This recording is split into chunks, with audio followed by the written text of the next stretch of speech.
Hello. And welcome. Hello. Hello. Because welcome's a podcast thing. So this is Behind the Sofa. Live. Our first live Behind the Sofa, which didn't involve us opening boxes. Yeah, because we did do that. We did. Episode a couple of weeks ago, if you remember that. We haven't done a Behind the Sofa for 2 weeks, so we thought, how can we make Behind the Sofa a bit different? If you think Behind the Sofa's too long, or if you think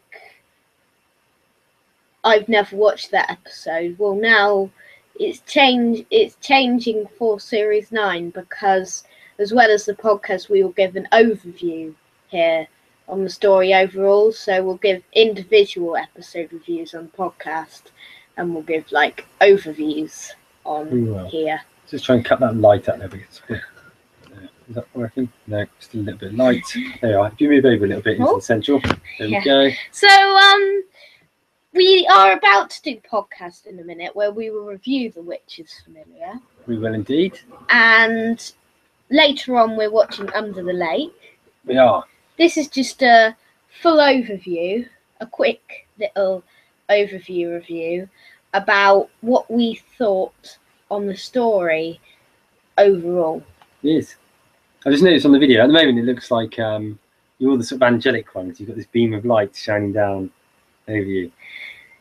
And then your evil dad. No, you're not evil. So, same sort of format as what we've used for Behind the Sofa in the past. But we start off with a brief description of the story. So, and then we'll follow that up with some specific questions and thoughts. Yeah, and if you want to tune into a full account, then you could either watch last week's podcast or the podcast that's just about to go on air.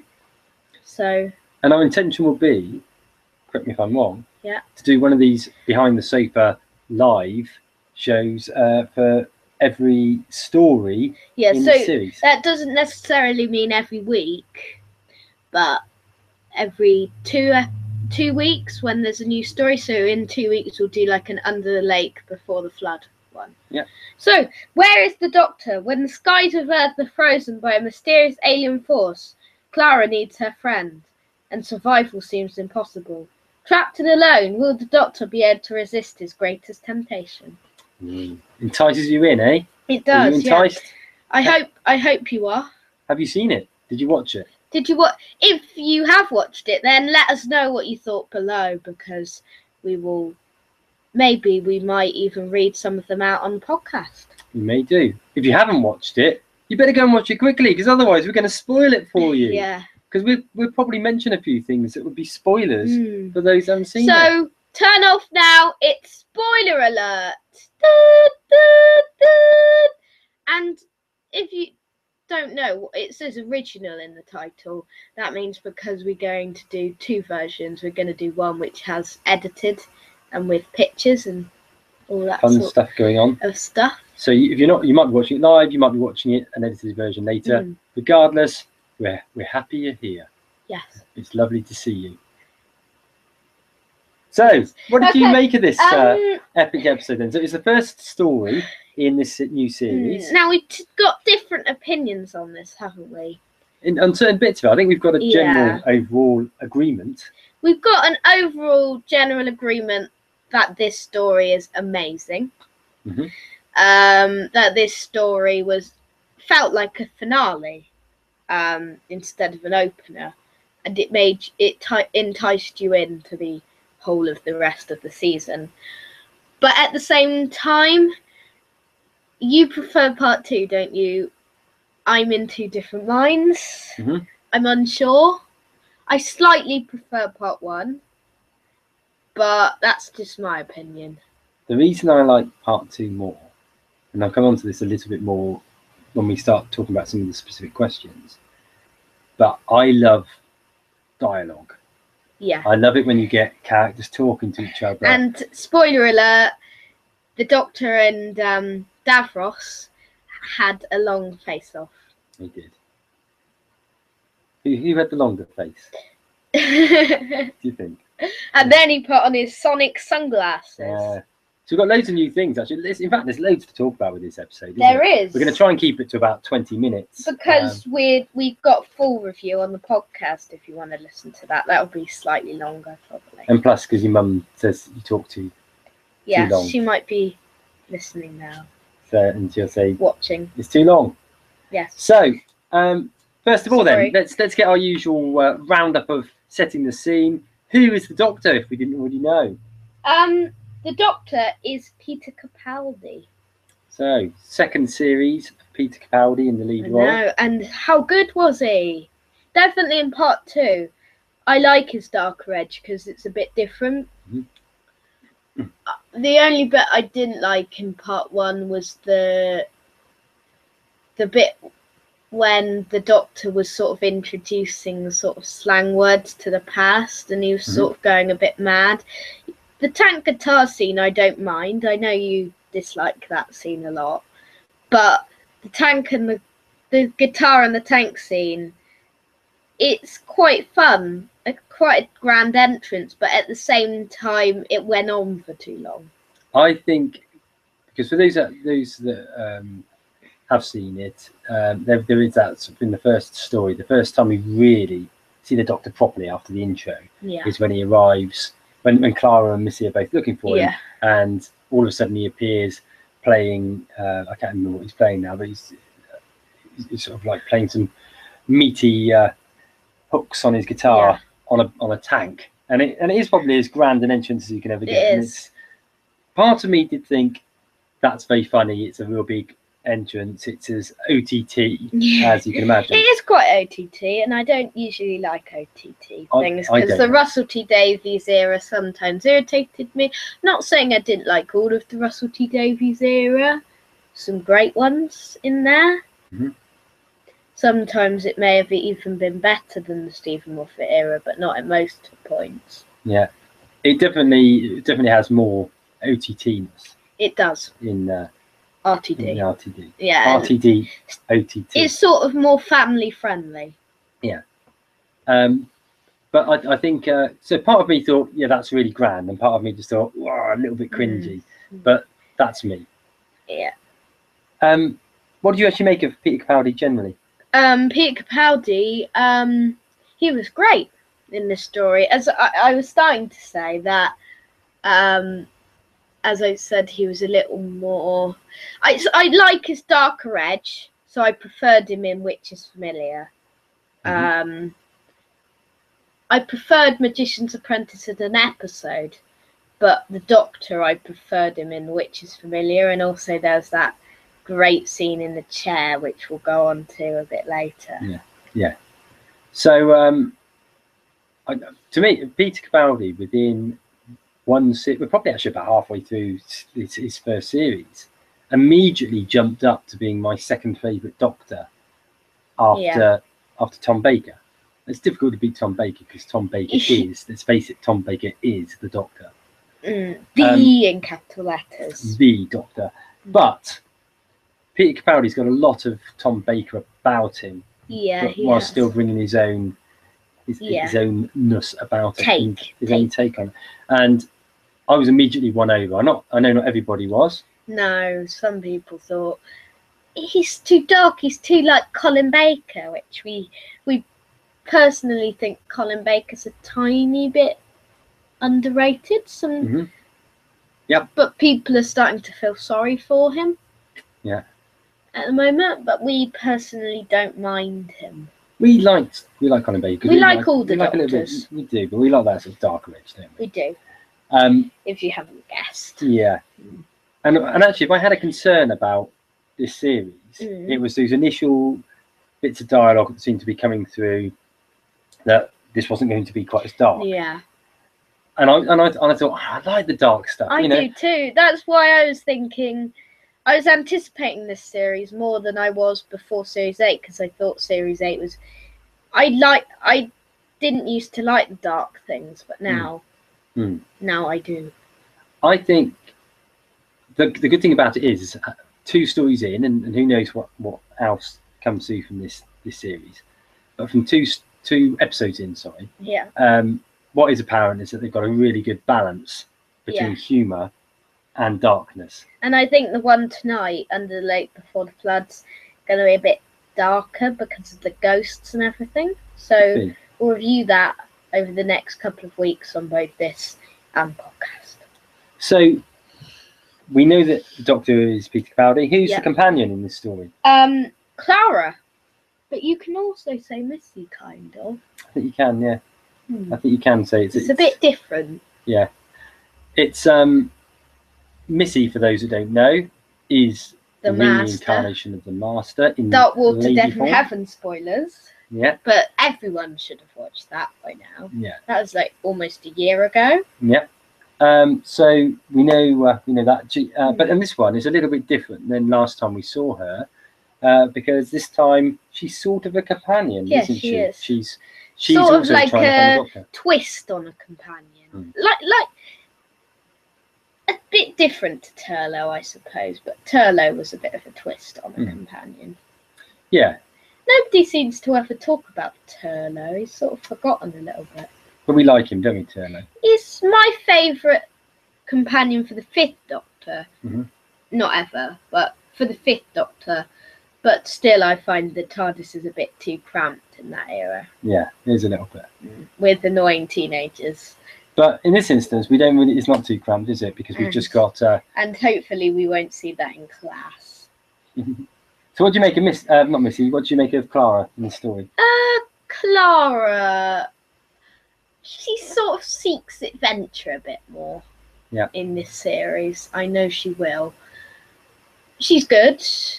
She wasn't as important as she was in Series 9. It's Series 8.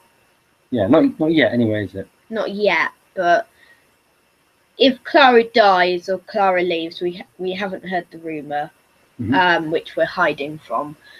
What was I going to say? This is the problem with live episodes. You always forget. I forget when we're recording it. You could just edit it out. Yeah, I forget anyway. Well, moving on then a little bit. The other questions we always ask ourselves on Behind the Sofa is, what series is it? It's obvious, Series 9. And what format is it? 2 parts. 2 parts. So let's get into the meat. We have a number of standard questions we ask. One of them is best baddie. We have to say Davros. Yeah. He returns in this story. And also, he's brilliant, isn't he? He is. The way that he was played, I can't remember the name of the actor now, because I'm rubbish at names. Julian Bleach. How good was he? I know. He had that particularly. It was amazing. What I loved about him was that the way that he played that sort of very dying, very weak, but he still had that edge to him, didn't he? And then as the story progressed, and you started to believe that actually there was some good in Davros, and as he was approaching the end of his life, he found out he was bad. He found out he was dying, didn't he? And you sort of got that impression that as he was dying, perhaps he saw some sort of good, and there was that great bit of dialogue between him and the Doctor when he was talking about wanting to find the Doctor to sort of keep his race alive. Yeah. And then, lo and behold, he turns out to be a baddie after all. That was a bit. It wasn't really a shock that he turned out to be a baddie. But it was quite an emotional sequence when he opened his eyes and everything for the first time. But it was great, wasn't it? That sort of jump from that really weak Davros. That Davros that when he was talking to the Doctor at one point, there was the two of them laughing, wasn't there? Yeah. And it was a really nice moment. And then it turned out all along he was just trying to play the Doctor for a fool. Yeah. Albeit that it sort of gets turned on its head a little bit. But the way that the actor played Davros was absolutely fantastic. I know. Fantastic in the Ninth Doctor's words. In fact, I would go as far to say, aside from Genesis of the Dalek, which Daleks, Genesis of the Daleks, it's probably the best. I agree. The best. I agree. The second best Davros episode ever. Well, it can't beat Genesis. No. Never. Who knows? Maybe it will happen one day. Maybe it will happen one day, but never Genesis. Okay, so of the 2 parts, part 1 and part 2. We said we differed We earlier. did. So I say part 1, you say part 2. It's quite a hard choice for me. The more I thought about part 2, the more I enjoyed it. I'll say that. I think the thing was, if you remember rightly, when I came round and we were talking about the first episode, Yeah. I'd said how much I'd enjoyed it, but there was a number of things that just annoyed me a little bit. Yeah. It wasn't there. The thing that I noticed about part 2 is when we come to the podcast later, when we ask about the bad bits, I'm going to struggle. Yeah. Yeah, I don't think there was anything bad about part 2. I thought part 2 was a perfect episode. I do too, but I still prefer part 1 slightly. Yeah. Maybe part of that is just because you had that whole excitement about Doctor Who returning. Yeah, as well. maybe. Yeah. Maybe. Comment below on what you preferred. Also, comment below if you knew why both episodes were called what they were called. Yeah, why were they called Magician's Apprentice, Witch's Familiar? I don't know. I've no idea. Who's the magician? Who's the magician's obviously the Doctor, but who's his apprentice? Do you think that what actually happened was that Stephen Moffat got all these scripts in? Some of them he'd written himself, others he'd got other writers in, and then he had a list of words that he randomly threw into like a bucket, and they pulled the words out randomly and attached them to it. So you could have got sort of like under no raven. It could have been like that, yeah. Because under no random. raven. Yeah, we'll call it that. Hell familiar lake. Hell familiar lake. Hell familiar lake. Sounds like a good episode. Yeah, Hell familiar lake. So, but yeah, it was. I couldn't get my head around that at all. But there we have it. So there we have it. That's the best parts. Best supporting cast. What do you think? 2 for me. Yeah. Michelle Gomez or Julian Bleach. Okay, we've talked a little bit about Julian Bleach, haven't we, insofar as his Davros. Yeah. What do we think then of Michelle Gomez and Missy? Missy. She was developed a lot from series 9, and I thought people liked her a bit more. Most people. Someone on the fan show we were watching a minute ago said that Missy was pointless, but no, I think she had a point. She had a use. She just wasn't the main baddie. I really like the way Michelle Gomez plays Missy, and how she's a bit different in this story. What I think is really good about her is there's some times where she borders on being really irritating, and borders on you sort of thinking, why is she here? I hate her. But somehow she always just has this little twist on it, which actually makes you think, but she's great. She is. And there's some superb moments on her, isn't it? Where that, although she's very funny, she adds a lot of humour to both stories. There's also times where, despite that humour, there's a real evil edge to it. Particularly with this one, that scene right near the end where Clara's encased in the Dalek. Oh, I like that moment. And Missy is trying to tell the Doctor that Dalek was the one that killed Clara. Clara, sorry. And luckily you didn't say who Dara is. Yeah, that's your fault. And as a result of that, you know, it just shows that real sort of dark edge that sort of sits with her. Yeah. Okay. Best bit. Best Alcatraz. That's your fault. That's my fault. Best bit. Best bit. You go first. What's your favourite bit? Over both episodes. Can I say 2? Yeah. Can I say 1 from each episode? Say 1 from My favourite from part 1 was that opening scene when the Doctor said, "What's the name of the boy who's going to live?" And then the boy said, "Davros. My name is Davros." And that's it. He didn't say Davros, but he said Davros. But that was really good, wasn't it? It was. Although I mean, both of us had actually read that somewhere, or we'd heard it just before the episode, so it wasn't as big a shock as perhaps it would been nice to have a bigger shock. Me too. And Clara when Clara was encased in the Dalek was my favourite bit from part 2. Okay, my favourite bits. I think I was trying to think now. Did I write them both down on there? I can remember what I thought for one of them. Part 1 and part 2. Do you want Part 2. I'll do my part 2 one first because I can remember what that is. I loved the bit when the Doctor came in the Davros, riding his Dalek machine. Yeah. And he made some, I can't remember the exact wording, but he made some comment along the lines of, can you remember the exact line? Don't pretend that you haven't had nightmares about this or something like that. Yeah, and it was the fact that he was standing there waving that Dalek gun at the same time. Yeah. I just thought that was brilliant because whilst it had a sort of dark edge, it was really, really funny. And that's what Peter Capaldi can do. He can make something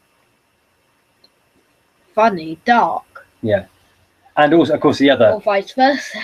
Probably, actually, however much I love that bit, that's probably the second best bit. The best bit had to be just that whole dialogue between the Doctor and Davros, which was at times funny, at times moving, at times scary, but always captivating. Yeah. Should we stop there? So that's probably everything that we need to go through. There's also the very funny line about the only chair on Skara. Yeah, the only chair. Which is very good. So in terms of on Behind the Sofa, we have a little chart of as we're watching or re-watching episodes, we've started to list them together. Where at the moment, based on the ones we've watched on Behind the Sofa and reviewed on Behind the Sofa, where does this sit? First. So this doesn't count the ones we've watched on the podcast. So it doesn't count Genesis yet or Case Fantasani. Even though we slightly prefer this than Case. You may disagree, but it was really good, wasn't it? Really good. Probably, I think we both agreed, probably the best opening series we've had with New Who. Opening episode, yeah. Yeah, and it tops my chart at the moment as well. Too. It's not my favourite Doctor Who episode ever. No, it isn't. But it would be there punching into somewhere near the top, I think. Yeah. Because it was really well made and looked visually stunning. It did. Didn't it? It had a sort of movie-like quality to it. It did. If you haven't watched it, sorry about spoiling it, but you definitely should view it. Yes, it's a recommended watch. We'll be back here. Make sure you tune in to our full Witches Familiar review in a few minutes. But make sure you also tune in 2 weeks' time when we're going to be reviewing Under the Lake and Before the Flood. So thanks for watching Behind the Sofa. We'll see you soon. Bye!